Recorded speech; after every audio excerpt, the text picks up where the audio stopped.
Quote by Maya Angelou: "You may not control all the events that happen to you, but you can decide not to be reduced by them." Yet as our separation unfurled, I discovered that I had worried in vain.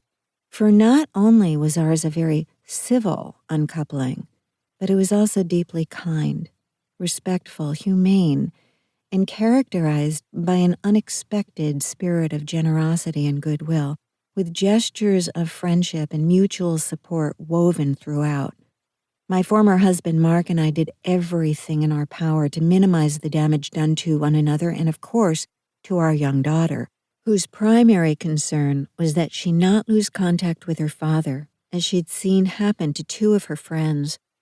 United in our stand to create cohesion and well-being for our daughter during and after our transition out of the marriage, we readily assured her she would not. It was a far cry from the horrible breakups I'd had in the past, those months on end when I'd be unable to eat or sleep, and when I was so consumed with rage that I could barely get through the day without snapping the head off some poor innocent stranger who was unfortunate enough to get in my way. Or the time when I was so distraught that I started smoking again after nearly a decade, and when half the hair on my head fell out from the stress of it all. Or the mother of all my bad breakups, the heart-wrenching and terribly dramatic and traumatic severing I'd had from my high school boyfriend, Frank, which held me captive with an unresolved and prolonged grief that haunted me for years.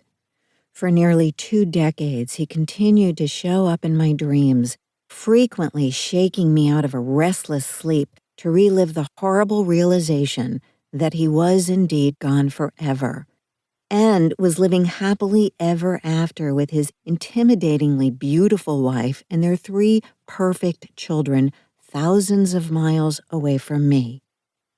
I, like you, am well acquainted with the shadow side of love. Which is why, once I had dealt with my own shock and pain, I immediately began to look back to see if I could decipher the process of the rather unique way in which Mark and I had managed to transition out of our union with such goodwill and grace. Because I recognized that we had fallen upon something incredibly valuable. My awareness made more acute by those in our inner circle who would shake their heads in dismay to declare that they had never seen any couple let go of their marriage with as much thoughtfulness and care. As much as I had yearned for a happy ending to my less than happy childhood, in an odd twist of fate, I seemed to have stumbled upon a new kind of happy ending, a way to end a romantic union with dignity, goodness, and honor, and where no one was left shattered or destroyed by the experience. And being the gourmet lemonade maker that I am, I realized that I could even make something beautiful of this.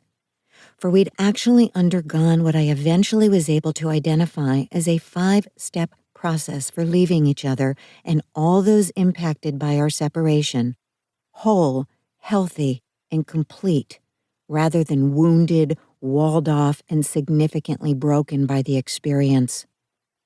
As a believer in love and an ardent supporter of marriage and long-term committed relationships, breakups are probably one of my least favorite things, right up there with global warming, elder abuse, and high child poverty rates.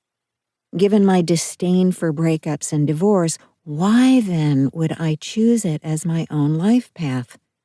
How horrible was it between Mark and me that I would venture into the swampland of dividing hearth and home and the dismantling of long-held hopes and dreams? There are a million little ways that a marriage grows apart, most too mundane to mention. Yet what happened to Mark and me in a nutshell is that I changed. And I mean I radically, and in many ways quite unfairly, changed. It's kind of an occupational hazard, the downside of being a teacher of growth and transformation. My husband didn't cheat on me, he didn't abuse me, he was not an alcoholic or a chronic gambler. Yet as the years went by, the core values by which we lived grew further and further apart, where I am a changed